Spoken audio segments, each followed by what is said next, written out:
මේක හදාගන්න අපිට අවශ්‍ය වෙනවා කස්තුරි කහ අපි ග්‍රෑම් 50 ගමු. හරිද?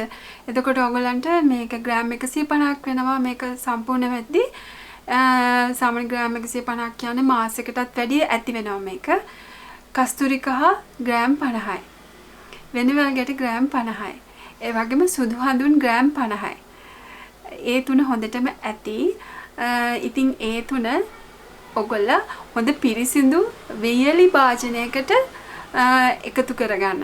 මේ තුනම හොඳට කලවම් කරගන්න. තුනම කලවම් වෙන විදිහට හොඳට මික්ස් කරගන්න. මික්ස් කරලා ඔයාට පුළුවන් පරණ ඉවර වෙච්ච පවුඩර් ටින්න තියෙන පවුඩර් අර මෙහෙම වැටෙන විදිහට ඒ කියන්නේ අවශ්‍ය ප්‍රමාණය ගන්න පුළුවන් විදිහට නැත්නම් අත දාලා ගත්තොත් මේකේ බැක්ටීරියා වර්ධනය වෙලා සමහරට පුස් කන්න බලනවා. මොකද අපි මේක බාත්රූම් එකේනේ තියන්නේ. ඒ හින්දා අර ඉවර වෙච්ච පවුඩර් භාජනයකට දාගන්න. එතකොට ලේසි මෙහෙම කරාම ගන්න Tamanට අවශ්‍ය ප්‍රමාණය. මූණ ඉස්සලම ඔයගොල්ලෝ මූණ ටිකක් හොදලා ඔයාගේ ෆේස් වොෂ් එකකින් හරි ඔයා දැනට පාවිච්චි කරන එකකින් මූණ හොඳට ක්ලීන් කරලා ඊට පස්සේ පුළුවන් තෙත තියෙන මූණේ අර මං කියපු හදපු පවුඩර් එක මෙහෙම දාලා චුට්ටක් අරගෙන මෙහෙම කලවම් කරලා අතේ දැන් වතුර තියෙනවනේ මම කලවම් කරලා හොඳට මූණ ගන්න.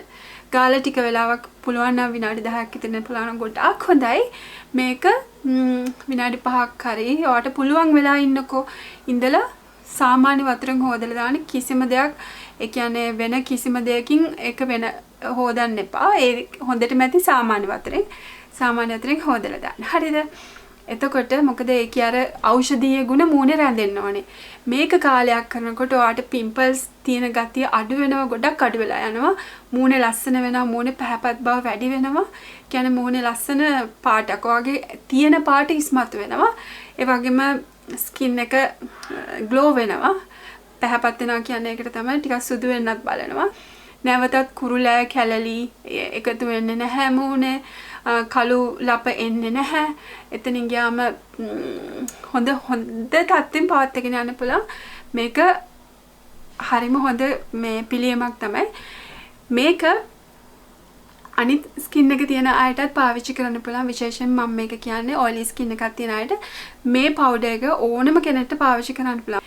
මේක මම පාවිච්චි කරපු පවුඩර් එකක්. ඒ හින්දා මම මීට අවුරුදු 2කට විතර කලිනුත් වීඩියෝ එක මම මේ ගැන සඳහනක් කරලා තියෙනවා. ගොඩක් අය මම හිතන්නේ ඒක හදන්න ඇති dry face wash එක.